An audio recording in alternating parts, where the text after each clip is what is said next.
மக்களே, big பாஸோட first promo இன்னைக்கானது release ஆயிருக்கு. அதில் குறிப்பாக ஒரு டாஸ்க் ஃபினாலே வீக்கான டாஸ்க் 1 அப்படின்றத கொடுத்துருக்காங்க.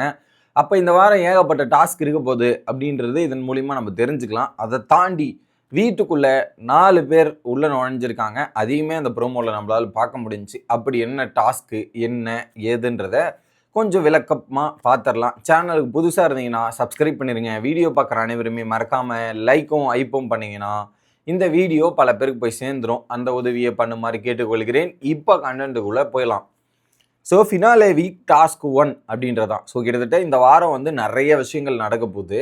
ஏன்னா இந்த வாரம் வந்து அழுகைக்கான ஏவி, சந்தோஷத்துக்கான ஏவி, டாஸ்க்குக்கான ஏவி, அப்புறம் ஃபன்னுக்கான ஏவின்ற மாதிரி நிறைய ஏவி மூமெண்ட்ஸையும் போடுவாங்க. கிட்டத்தட்ட அந்த ஏவிகள் கூட இருக்க போது. இன்னொரு பக்கம் ஃபினாலே வீக்கான டாஸ்க்லாம் நிறைய வரப்போகுதுன்ற மாதிரி ஃபினாலே வீக் டாஸ்க் 1ன்னும் போது அப்போ இந்த வாரம் ஃபுல்லாக நிறைய டாஸ்க் இருக்குது. ஒரு நாளைக்கு ஒரு டாஸ்க்குனா கூட 5 நாளைக்கு 5 டாஸ்க், இல்லை ஒரு நாளைக்கு 2 டாஸ்க்குனா கூட 5 நாளைக்கு ஒரு 10 டாஸ்க் அப்படி வர்றதுக்கான வாய்ப்புகள் இருக்கிறது அப்படின்றத இதன் மூலயமா நம்ம எடுத்துக்கலாம்.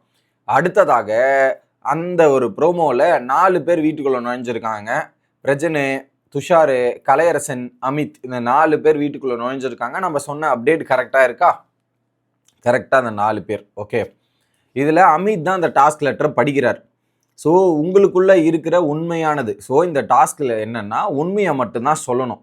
அதுவும் எப்படின்னா, ஒரு பவுல் இருக்காங்க. அந்த பவுலுக்குள்ளே நிறைய கேள்விகள் எழுதி போட்டு வச்சுருக்கு. ஓகே, எழுதி போட்டிருக்காங்க. ஒவ்வொருத்தரும் போயிட்டு ஒவ்வொரு கேள்வி எடுக்கணும். அந்த கேள்வி எடுத்துகிட்டு அவங்க பதில் உண்மையை மட்டும் சொல்லணும், மாற்றிலாம் சொல்லக்கூடாது. உண்மையை மட்டும் எடுத்துகிட்டு அவங்க ஒன்று சொல்லணும். அதை சொன்னி அது ஆக்சுவலாக அது உண்மையை சொல்கிறாங்களா பொய் சொல்கிறாங்களான்றது அவங்க மனசுக்கு தான் தெரியும். நமக்கு வேணா இப்படின்னு தெரியலாம். பட் ஒரு சில கேள்விகளை கண்டுபிடிக்க முடியும்.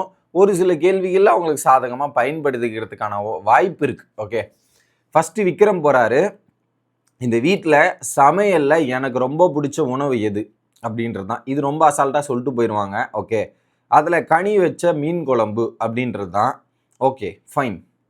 அடுத்து திவ்யா, நான் என்ன நினச்சி ப்ரௌடாக ஃபீல் பண்ண தருணம். ஸோ திவ்யா அவங்கள நினச்சி ப்ரௌடாக ஃபீல் பண்ண தருணம் எது அப்படின்றது. கிளாரிட்டியாக பேசுகிறேன் அப்படின்றது.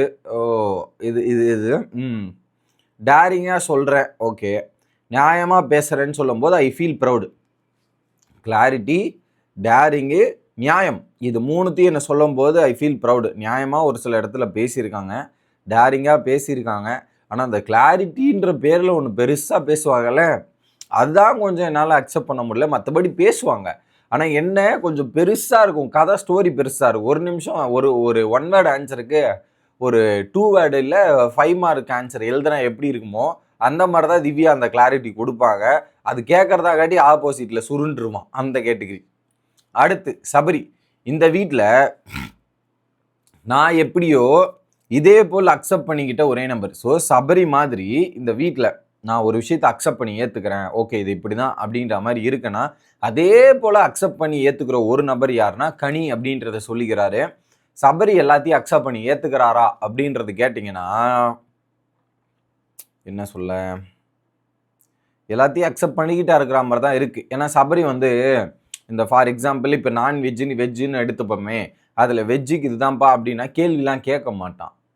சபரி இதெல்லாம் கேள்வி கேட்காம அதையும் அட்ஜஸ்ட் பண்ணி எடுத்துகிட்டு போகிற நகர் தான். ஏன்னா பார்வதிலாம் வந்து இந்த இடத்துல வெஜ்ஜுக்கு இல்லையா, அப்போ நீங்கள் ஏதாவது செய்யுங்கள் அப்படின்ற மாதிரி உட்காந்து சண்டை போடுவாங்க. அந்த இடத்துல எப்படி சண்டை போடுவாங்க, ரியாக்ட்லாம் பண்ண மாட்டாங்க. கரெக்டில். ஆனால் இந்த இடத்துல சபரியாக இருந்தால் அதை அக்செப்ட் பண்ணிக்கிட்டு அப்படியே கடந்து போயிடுவான். அதை ஏற்றுக்கிற மனப்பான்மை சபரிக்கு இருக்குது. I agree. சபரி அப்படி எல்லாத்தையும் அக்செப்ட் பண்ணி ஏற்றுக்கிற ஒரு நபர் தான், மாற்றுக்கிறது இல்லை. ஸோ கனி அப்படின்னும் போது கனியும் மேக்ஸிமம் டைம் அக்செப்ட் பண்ணியிருக்காங்க. இது இப்படி தான் அக்செப்ட் பண்ணியிருக்காங்க. அக்செப்ட் பண்ணாமலாம் இல்லை, லேட்டரான அவங்க மாற்றிருக்காங்க. இது இப்படி பண்ணக்கூடாதுன்னு சொன்னோடனே அதை மாற்றிருக்காங்க. ஃபேர் டீல் தான், ஃபேர்.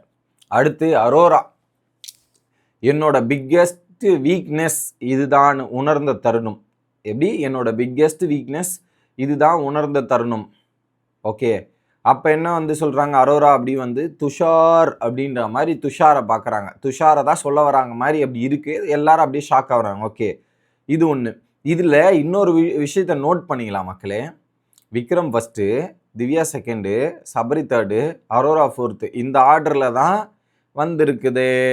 என்ன ஆர்டர் இது, இந்த ஆர்டரில் என்ன குறிக்கிறார்கள், என்ன மீன் பண்ணுறாங்க அப்படின்ற ஒரு ஆங்கிள் யோசிச்சுங்க. ஃபர்ஸ்ட் விக்ரமே, second Divya, third Sabari or Arora. இல்லை ரிவர்ஸ் ஆர்டரில் போனால் Sabari Arora first, Sabari second, Divya and fourth. இதில் எனக்கு என்ன ஒன்று மட்டும்னா ஃபைனலிஸ்ட்டுக்கான டாஸ்க்குன்றது எனக்கு தெளிவாக புரியுது. இந்த டாஸ்கில் மற்ற ஹவுஸ்மெண்ட்ஸ்லாம் போய் பண்ணக்கூடாது. ஃபைனலிஸ்ட் போகணும், கேள்வி எடுக்கணும், பதில் சொல்லணும், வரணும். ஃபைனலிஸ்ட் போகணும், கேள்வி எடுக்கணும், வரணும். இது ரிப்பீட் மோடில் போயிட்டுருக்கோம். நான் ஒட்டுமொத்த ஹவுஸ்மேட்ஸுக்கான டாஸ்க்குன்னு தான் நினச்சிருந்தேன் இனிஷியலாக அந்த ப்ரோமோ ரெக்கார்ட் பண்ணும்போது ஸ்டார்டிங்கில். பட் இப்போ ஒவ்வொரு நேமாக படிக்கும்போது ஓஹோ ஃபைனலிஸ்ட்டுக்கான டாஸ்க்கா அப்படின்ற மாதிரி தான் இருக்குது. உங்களுக்கு என்ன தோணுது அப்படின்றத கமெண்ட் செக்ஷனில் சொல்லுங்கள். அடுத்த வீடியோவில் வந்து சந்திக்கிறேன். Bye guys.